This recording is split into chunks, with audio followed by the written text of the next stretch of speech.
शहीद और वीर सैनिकों को श्रद्धापूर्वक नमन करता हूँ। साथियों, आज का भारत शुभ्रज्योत्स्ना पुलकितवन्दे मातरम् वन्दे मधुरशोभिनी सुभाषिनी मधुरशोभिनी सुभाषिनी।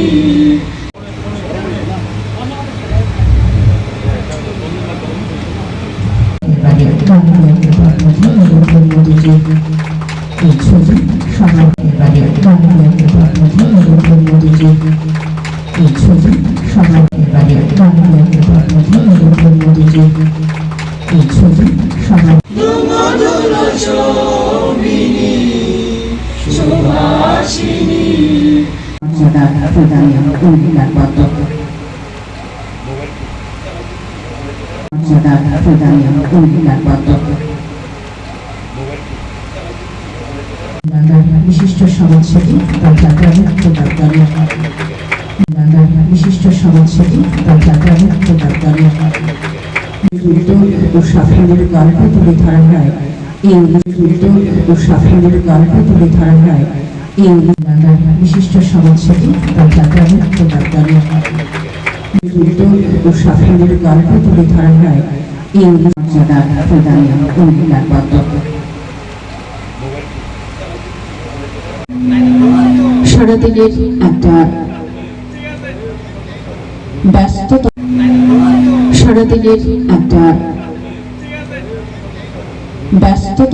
এ রাজ্যের মাননীয় মুখ্যমন্ত্রী তাকে আমরা আন্তরিকভাবে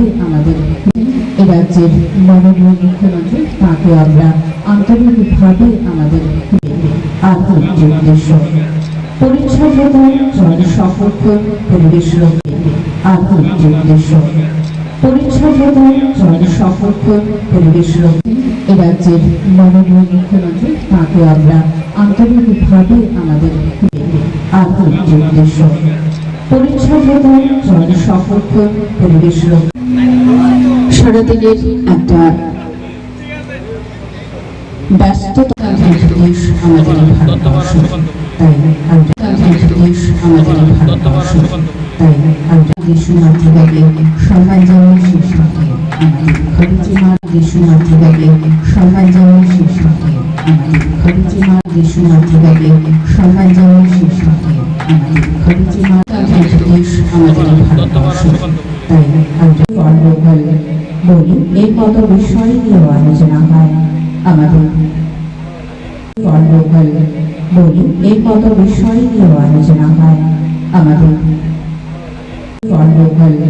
বলি এই কত বিষয় নিয়েও আলোচনা হয় আমাদের স্বাগত ভাষণে কিছু বলার জন্য অনুরোধ জানাচ্ছি। এই স্বাগত ভাষণে কিছু বলার জন্য অনুরোধ জানাচ্ছি।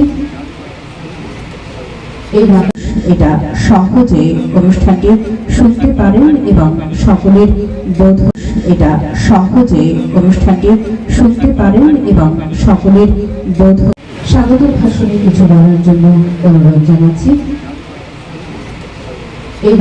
এটা সহজে অনুষ্ঠানটি শুনতে পারেন এবং সকলের বোধ বলি এই কত বিষয় নিয়েও আলোচনা হয় আমাদের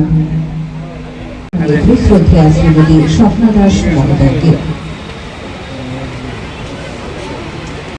শ্রদ্ধা श्रीमती स्वप्ना दास महोदय के नमस्कार। हमारे जीवन में कुछ तारीखें ऐसी होती हैं जिन्हें याद रखने के लिए कैलेंडर देखने की जरूरत नहीं है। आज 26 जुलाई ऐसी ही एक तारीख है। आज कारगिल विजय दिवस है। ये दिन हमें गर्व से भर देता है। ये दिन हमें अपने वीर जवानों के नमस्कार। हमारे जीवन में कुछ तारीखें ऐसी होती हैं जिन्हें याद रखने के लिए कैलेंडर देखने की जरूरत नहीं है। आज 26 जुलाई ऐसी ही एक तारीख आज कारगिल विजय दिवस है। ये दिन हमें गर्व से भर देता है। ये दिन हमें अपने वीर जवानों के নমস্কার, শুভ সকাল। আজ নমস্কার, শুভ সকাল। আজ নরেন্দ্র মোদীজির 136তম মন কি বাত, নরেন্দ্র মোদীজির 136তম মন কি বাত। नमस्कार। हमारे जीवन में कुछ तारीखें ऐसी होती हैं जिन्हें याद रखने के लिए कैलेंडर देखने की जरूरत नहीं है।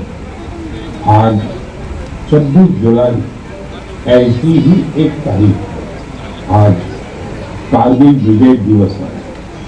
ये दिन हमें गर्व से भर देता है। ये दिन हमें अपने वीर जवानों के নমস্কার, শুভ সকাল। আজ নরেন্দ্র মোদীজির 136তম মন কি বাত। শ্রদ্ধেয় শ্রীমতী স্বপ্না দাস মহোদয়কে অনুষ্ঠিত হতে চলছে। আমরা খুবই আপ্লুত এবং আনন্দিত। অনুষ্ঠিত হতে চলছে। আমরা খুবই আপ্লুত এবং আনন্দিত। উপস্থিত রয়েছেন আমাদের আশা চৌধুরী দেবীরা, উপস্থিত রয়েছেন এলাকার, উপস্থিত রয়েছেন আমাদের আশা চৌধুরী দেবীরা, উপস্থিত রয়েছেন এলাকার, উপস্থিত রয়েছেন আমাদের আশা চৌধুরী দেবীরা, উপস্থিত রয়েছেন এলাকার। অনুষ্ঠিত হতে চলছে। আমরা খুবই আপ্লুত এবং আনন্দিত। की यात्रा द्रास के करगिल वॉर मेमोरियल तक पहुंची थी। इसका संदेश वन राइड वन नेशन की यात्रा द्रास के करगिल वॉर मेमोरियल तक पहुंची थी। इसका संदेश वन राइड वन नेशन की यात्रा द्रास के करगिल वॉर मेमोरियल तक पहुंची थी। इसका संदेश वन राइड वन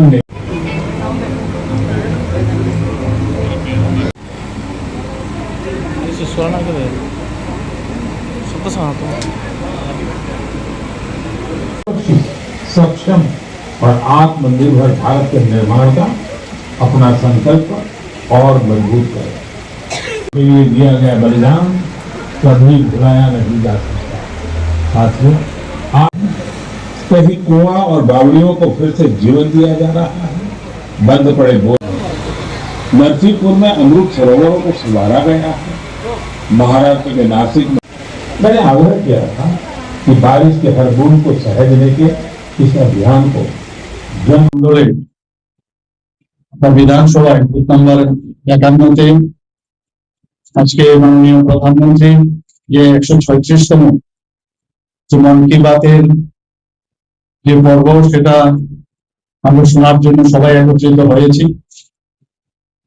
সে উপলক্ষে আমাদের মাঝে উপস্থিত রয়েছেন এই মন কি বাত অনুষ্ঠানের যাকে ইনচার্জ করা হয়েছে সারা ত্রিপুরায় এবং ভারতীয় জনতা পার্টি ত্রিপুরা প্রদেশের মাননীয় সহসভাপতি শ্রী রতন ঘোষ মহোদয়। আপনারা শুনে খুশি হবেন যে ত্রিপুরায় মন কি বাত অনুষ্ঠান সারা ভারতবর্ষের মধ্যে পার্সেন্টেজের দিক দিয়ে দেখতে গেলে আমরা প্রথম। এখানে উপস্থিত রয়েছেন মহিলা মোর্চার যিনি সম্মানীয় প্রেসিডেন্ট এবং এই এলাকারই ব্যক্তিত্ব শ্রীমতী মৌসুমী দাস মহোদয়া। এখানে উপস্থিত আমাদের ডিস্ট্রিক্ট প্রেসিডেন্ট সদর আরবানের শ্রী অসীম ভট্টাচার্য মহোদয়। এই মন্ডলের যিনি মন্ডল প্রেসিডেন্ট শ্রীমতী স্বপ্না দাস মহোদয়া, যিনি এখানে তার স্বাগত ভাষণ আমাদের সামনে রেখেছেন। এখানে কর্পোরেটর শ্রী সুভাষ ভৌমিক এবং বুথ প্রেসিডেন্ট, যার বুথে আমরা সবাই আজকে এসেছি, 51 নম্বর বুথের শ্রী বিধান নম মহোদয়। এবং আমাকে রতনবাবু বলেছেন যারা স্টুডেন্টস এখানে উপস্থিত রয়েছে, বিশেষ করে ক্রিকেটার, সবাই ক্রিকেট খেলে, সব বুথে ক্রিকেটাররা, এবং এখানে আশাকর্মী যারা রয়েছেন এবং অন্যান্য যারা বিশিষ্ট ব্যক্তি বর্গ এখানে এই এলাকা, আমার মা ও বোনেরা এবং সাংবাদিক বন্ধুরা, সবাইকে আমি হার্দিক অভিনন্দন ও শুভেচ্ছা। আজকে সবচেয়ে যে আমাদের কাছে মজার বিষয় এবং অত্যন্ত আনন্দের বিষয়, ত্রিপুরার নাম মাননীয় প্রধানমন্ত্রীজি দিয়েছেন এবং কিছুদিন আগে ওনাকে আমি নিজে রবীন্দ্র ভবনে ওনার এই বাদ্যযন্ত্র দেখে আমি অত্যন্ত খুশি হয়েছিলাম, আনন্দিত হয়েছিলাম, আপ্লুত হয়েছিলাম এবং আমি নিজে ওনাকে আমার গলার থেকে রিসা নিয়ে ওনাকে আমি সম্বর্ধনা দিয়ে আমার এখনো মনে আছে। তো আমি ভাবতে পারিনি যে মাননীয় প্রধানমন্ত্রীজি এটাকে ক্যাচ করে ফেলবেন এবং এই বাদ্যযন্ত্র এবং আমাদের মাননীয় দেববর্মা মহোদয়কে যেভাবে উনি সম্মান জানিয়েছেন এবং সত্যি ওনার যখন গান আমি শুনছিলাম ওখানেও আমি বলছিলাম যে আপনি একটু গান করুন, আমি নিজেই মাইকটা আমি ধরেছিলাম। তো আজকে এটা সম্মান উনি পেলেন, উনি সম্মান পাননি, মনে হলো পুরো ত্রিপুরা, সারা ত্রিপুরার মানুষ, জনজাতির থেকে আরম্ভ করে জাতি জনজাতি, বাঙালি, মণিপুরি সবাই কিন্তু সেই সম্মানটা পেয়েছেন। আমি মাননীয় প্রধানমন্ত্রীজিকে এর জন্য ধন্যবাদ দিতে চাই ত্রিপুরাবাসীর পক্ষ থেকে। সিঙ্গেল ইউজ প্লাস্টিকের কথা উনি আগেবারও বলেছেন, বারবার উনি বলছেন যে 120 মাইক্রনের নিচে যে প্লাস্টিক আছে সেটা যাতে, আমিও কিছুদিন আগে আমি রিভিউ মিটিং করেছি, আমি বলেছি বিভিন্ন বাজারে যেন যায়, স্ট্রিক্ট অ্যাকশন যেন নেয়, যেখান থেকে আসে সেগুলো যাতে, যেমন ড্রাগস নিয়ে আমরা একটা অভিযান চালিয়েছি সেইভাবে সিঙ্গেল, কারণ এইগুলো গিয়ে, এই প্লাস্টিক গুলো গিয়ে বিভিন্ন, ইভেন আমাদের দেখা গেছে একটা স্টাডিতে দেখা গেছে ক্যান্সার পর্যন্ত হয়। তো সেই জায়গা থেকে বাঁচার জন্য, তার থেকে যে কেমিক্যাল বেরোয় তা থেকে পরে আমাদের ক্যান্সার হওয়ার সম্ভাবনা বেশি থাকে। আর ড্রেন গুলো তো বন্ধ হয়, সেই বিষয়েও এখানে বলা হয়েছে। আজকে ত্রিপুরাতে আমাদের টি নিয়ে আমরা কিন্তু গর্ববোধ করি। একটা সময় ছিল আগের সরকার টি গার্ডেন গুলোর অবস্থা খারাপ করে দিয়েছিল, আমাদের সরকার আসার পর 5th পজিশন আমাদের ত্রিপুরা টি প্রডিউসের মধ্যে।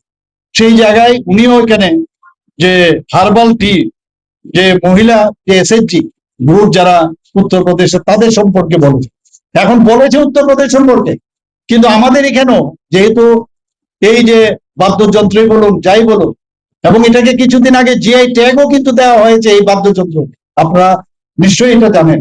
তো এইরকম ভাবে আমাদের এখানে টি কে নিয়ে আমরা বিভিন্ন নামে টি যাতে ভালো করা যায়। কিছুদিন আগে আপনারা দেখেছেন এখানে ইনভেস্টার সামিট হয়েছিল এবং সেই ডেস্টিনেশন ত্রিপুরার ইনভেস্টমেন্ট সামিটে প্রায় 1200-র মতো, আমরা এক্সপেক্ট করেছিলাম 500-র মতো ইনভেস্টার্স আসবে, সেখানে 120 জনের আপনার 1200-র মতো ইনভেস্টার্স এসছে। সেই জায়গায় আজকে আমাদের ত্রিপুরাতে এত সুন্দর অবস্থার মধ্যে আছে, আমাদের এখানে ল এন্ড অর্ডার সিচুয়েশন ভালো এবং সেই জায়গায় দাঁড়িয়ে মানুষ আসছে এখানে বিজনেসে নিবেশ করার জন্য। আমার মনে হয় যে ত্রিপুরা এক ত্রিপুরা শ্রেষ্ঠ ত্রিপুরা আমরা যেটা ভাবছি, আমরা মাননীয় প্রধানমন্ত্রীজির মার্গদর্শনে আমরা সেই কাজটা আমরা করব।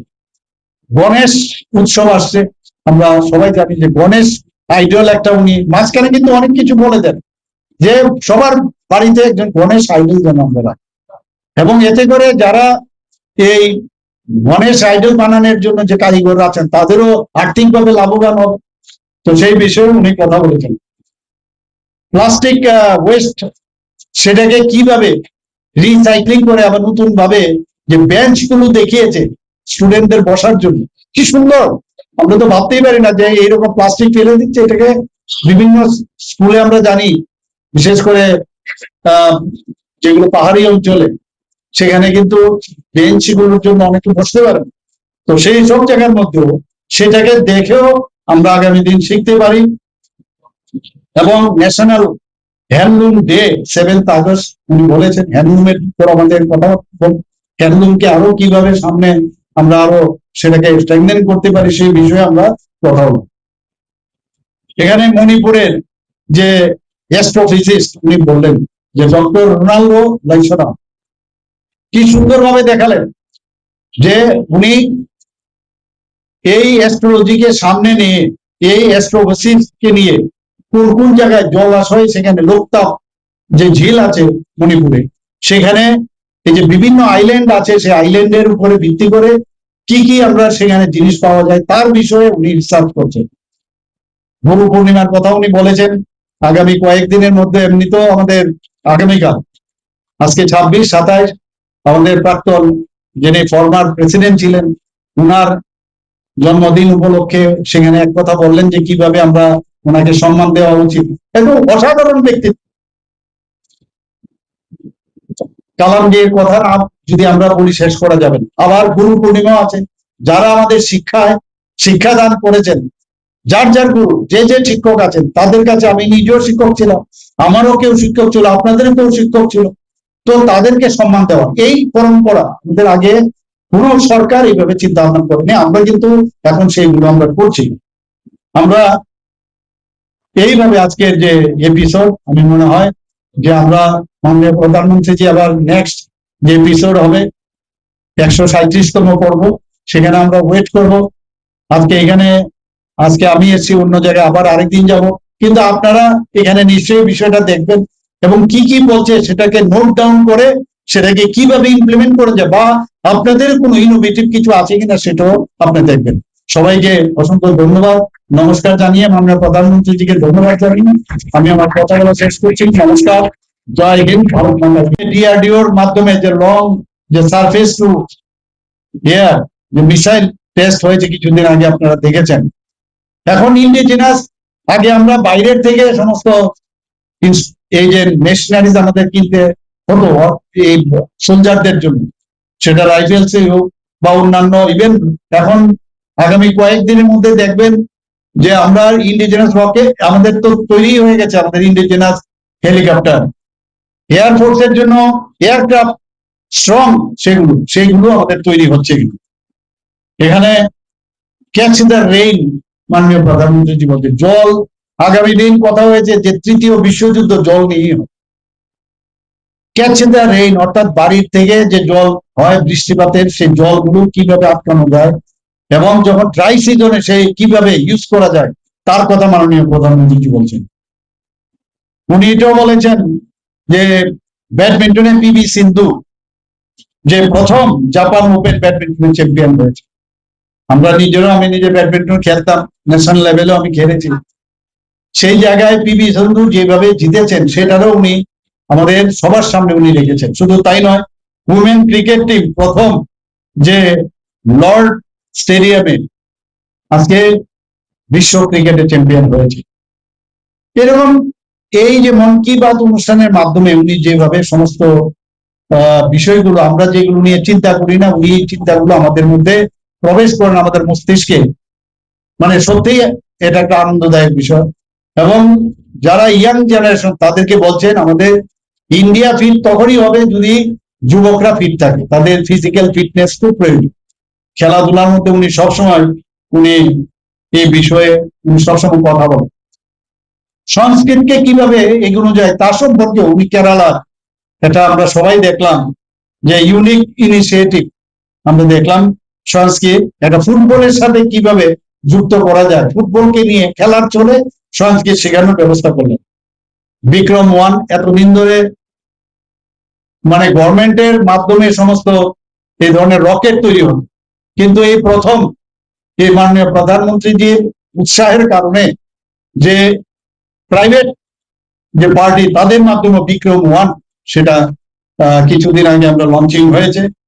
আমাদের ফিজিক্স অলিম্পিয়াড, এখানেও মাননীয় প্রধানমন্ত্রীজি বারবার বলছেন যারা স্টুডেন্টরা আছেন, এটা বলার অর্থ হচ্ছে তাদেরকে ইন্সপায়ার করা যে 5 জন স্টুডেন্টসই এবং ভালোভাবে গোল্ডও পেয়েছে, সিলভারও পেয়েছে, এত ভালো রেজাল্ট করেছে। আমরা একটু আগে আমরা দেখলাম যে কাশ্মীরে যে ট্রেডিশনাল যে এখানে ওয়াগো ম্যাট কিভাবে তৈরি করবে, যেগুলো ফেলে দেওয়ার বিষয় সেটাকে কিভাবে রিইউজ করে আপনারা দেখেছেন, ধানের যে আছে সেই ফাইবার থেকে সেই ব্যবস্থাটা করেছেন। এক পেড় মাকে নাম, মাননীয় প্রধানমন্ত্রী যেটা বারবার বলছেন, আমরা আগামী দিন আমরা এই এনভায়রনমেন্ট নিয়ে, তার পরিবেশ নিয়ে আমরা চিন্তিত। কার্বন যাতে বেশি এলিমিনেট করা যায় এই আবহাওয়া থেকে, তার জন্য মাননীয় প্রধানমন্ত্রীজি বারবার করছেন। এবং একদিকে মাকে সম্মান জানানো, যার যার মাকে সম্মান দিয়ে এবং মাকে সামনে রেখে যেভাবে এক পের মাকে নাম এই অভিযান শুরু করেছেন। শুধু তাই নয়, উনি এটাও বলেছেন আর কিছুদিন পরে 15ই আগস্ট আমরা গত 2-3 বছর ধরে আমরা প্রতি ঘরে যেমন সুশাসন আমরা করেছি, হর ঘর তিরঙ্গা আমরা সেটা করেছি। ত্রিপুরাতে খুব ভালো কিন্তু হয়েছে। এবং সেই জায়গায় আবার উনি এতে করে আমরা কি করছি, যারা দেশের স্বাধীনতার জন্য যারা বলিদান হয়েছে তাদেরকে সম্মান দেওয়া, তাদের শ্রদ্ধা নিবেদন করা, দেশভক্তির ভাবনা যাতে আসে আমাদের মধ্যে। কারণ রাষ্ট্র আগে, রাষ্ট্র যদি আগে আমরা না চিন্তা করি, রাজ্য বিষয়ে যদি আমরা চিন্তা না করি, আমরা প্রথমে কি করি, অন্যান্য দলের প্রথমে আমি, তারপরে অন্য। এবং আমাদের কিন্তু উল্টো, আমাদের প্রথমে রাষ্ট্রবাদী চিন্তাধারায় উনি বলছেন যে আমাদের যে দেশ সম্পর্কে আগে চিন্তা করতে হবে, সেই দিশায় উনি আবার যে এই বিষয়গুলো আমাদের সামনে রেখেছেন। আমরা সবাই বসে থাকি যে মাননীয় প্রধানমন্ত্রীজি এই মাসের যে শেষ রবিবার উনি কবে আসবেন। আমি সব জায়গায় প্রতিবারই এই কথাটা বলি। আগে আমাদের মনে আছে যে মহাভারত এবং রামায়ণ এপিসোড দেখার জন্য যারা মহিলারা আছেন বিশেষ করে, ওরা আগে রান্না বান্না করে ফেলতেন এবং এই এপিসোড দেখার জন্য সবাই বসে থাকে। অনেকে আছে পড়াশোনা যারা করতেন তারা বলে যে এপিসোডটা আমাদের দেখতে হবে, আগে এই টাইমে কিছু পড়া না। এখন মাননীয় প্রধানমন্ত্রীর মন কি বাত অনুষ্ঠান শোনার জন্য সবাই উদ্গ্রীব হয়ে বসে থাকে। এটা কোনো পার্টির প্রোগ্রাম না, সমস্ত জায়গায় সব মানুষ এখন। আমার প্রথম শুরুতে যখন মন কি বাত অনুষ্ঠান শুরু হয়েছিল, তখন বিরোধী দলের অনেক নেতৃবৃন্দরা, ওদের কাজই হচ্ছে যে কোনো ভালো জিনিস যখন কোনো পজিটিভ কোনো চিন্তা ভাবনা হয় তাকে বিদ্রুপ করা। কিন্তু আজকের দিনে আমরা কি দেখতে পাচ্ছি, যে মানুষ সেটাকে অ্যাকসেপ্ট করেছে। মানুষ জানে যে কোন জিনিসটা ভালো, কোন জিনিসটা খারাপ। কিছুদিন আগেও আমি দেখেছিলাম প্রাক্তন মুখ্যমন্ত্রী বলছে মন কি বাত, এটা আবার কি, কে শুনে? আমি বলেছিলাম আপনি আসুন, নেক্সট মন কি বাত অনুষ্ঠানে আপনাকে আমি নিয়ে যাব এবং আপনি দেখবেন কে কে শুনে আর সারা ভারতবর্ষে কিভাবে মানুষ দেখবে। তো ওনাদের কাজই হচ্ছে নেগেটিভ প্রচার করা, বুঝতে থাকে ঘুম থেকে উঠে নেগেটিভ কিছু পাওয়া যায় কিনা। এর মধ্যে আপনারা দেখেছেন কিছু কিছু বিষয়ে, এখন তো এই প্রতাপগড়ের ঘটনাও আপনার সবার জানা, যে প্রতাপগড়ে আসা মানে একটা ভয়ঙ্কর পরিস্থিতি ছিল একটা সময়। আমি যখন এখানে এই মন কি বাত অনুষ্ঠানের বাদ দিয়েও আমি এখানে মেম্বারশিপ ড্রাইভে এসেছিলাম, এখানে আরো অনেক কার্যক্রমে আমি এখানে এসেছিলাম।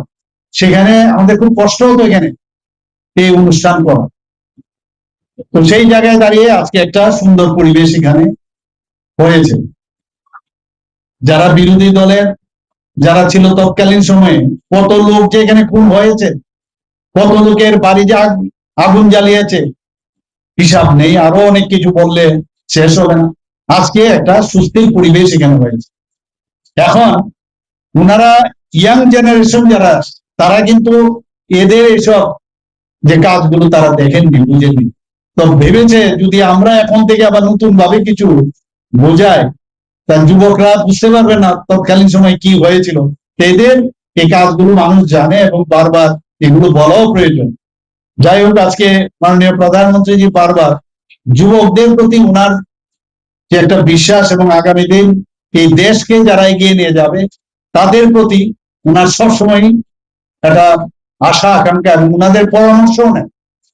সারা পৃথিবীর মধ্যে কোন রাষ্ট্রপ্রধান, আমি তো জানি না আপনারা জানেন কিনা জানি না, যে কোন প্রধান রাষ্ট্রপ্রধান এই মন কি বাত অনুষ্ঠানের মাধ্যমে মানুষের সাথে যোগাযোগ করেন, কোথাও নেই। মাননীয় প্রধানমন্ত্রীজি সেই কাজটা করেন। পরীক্ষা পে চর্চা, যাতে টেনশন কমে তাদের জন্য স্টুডেন্টদের সাথে বার্তালাপ করেন, ওনাদের কাছে জিজ্ঞেস করেন। আর এখন ইচ্ছে করে এই বিরোধী দলের যারা আছে ইন্ডি জোটের এবং অন্যান্য, তারা এই স্টুডেন্টদের কিভাবে ভড়কানো যায় এবং তাদের কোন আন্দোলনকে নিজেদের আন্দোলনে সেটাকে ব্যবস্থা করার জন্য যখন যায়, আলটিমেটলি কিন্তু সেখানে কিন্তু তাদের সেই সেখানে কিন্তু তাদের ঢুকবার সুবিধা নেই। মানুষ বুঝে গেছে, স্টুডেন্টরা বুঝে গেছে। গত কয়েকদিন ধরে দেখেছেন সমস্ত ভারতবর্ষের মধ্যে কি অবস্থা করছিল। কিন্তু এখন মাননীয় প্রধানমন্ত্রীজি যখন আহ্বান করলেন এবং পরবর্তী সময় যেসব কাজগুলো উনি করেছেন, মানুষ কিন্তু বুঝতে পেরেছে যে অ্যাকাউন্টেবিলিটি, মানুষ যা চায়, মানুষের সম্মান, স্টুডেন্টদের যে সম্মান, যুবকদের যে সম্মান, সেটা দিতে যান। তো সেই কাজটা আজকে করছেন। আজকে আমরা সত্যিই যে কিছুদিন আগে আইএনএস মহেন্দ্রগিরি আপনারা শুনেছেন, এত সুন্দর একটা জাহাজ, আজকে দেশকে যদি শক্তিশালী না করা যায় তাহলে কি করে আমরা করবো? আপনারা দেখেছেন আজকে মাননীয় প্রধানমন্ত্রীজি প্রথমেই যেটা বলবেন যে কার্গিল যুদ্ধ আমরা কিন্তু দেখেছি, কার্গিল যুদ্ধ, সেখানে আচানক যেভাবে পাকিস্তান মদতপুষ্ট জঙ্গিরা ভারতকে কার্গিলা আক্রমণ করেছিল, সেই জায়গায় দাঁড়িয়ে কত লোক শহীদ হয়েছে আমাদের সোলজাররা, তাদের প্রতি উনি প্রথমে শ্রদ্ধা জানিয়েছেন। আমিও আজকে এই কার্গিল যুদ্ধে আমরা বিজয়প্রাপ্ত হয়েছি এবং তারপরও আমি যারা শহীদ হয়েছেন তাদের প্রতি, আপনাদের সাথে নিয়ে তাদের প্রতি আমি শ্রদ্ধা নিবেদন করছি। বন্ধুগণ, লং তরাই কাচ্চি ঘানির সর্ষে তেলে টেস্ট, যে খাবে সেই বলবে লং তরাইবে, লং তরাইবে।